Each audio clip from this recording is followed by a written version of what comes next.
নমস্কার, জয় রাধে, জয় Radhe, Radheshyam, Radhe Radhe. Question and answer.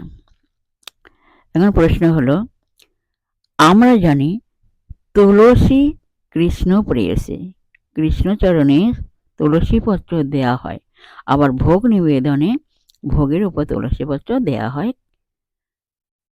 এটা দেয়া হয় কেন? এর উত্তর হলো, তুলসী দেবী শ্রীকৃষ্ণের প্রেয়সী।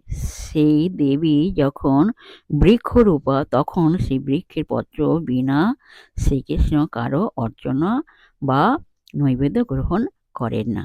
তাই অর্চনাকালে কৃষ্ণচরণে তুলসী দেওয়া হয়, ভোগ নিবেদনকালে ভোজ্য বস্তুর ওপর তুলসী পত্র দেয়া হয়। জয় রাধে, জয় রাধে, রাধেশ্যাম, রাধে রাধে। জয় বৃন্দাবন বিহারী লাল কি জয়। রাধে রাধে, নমস্কার।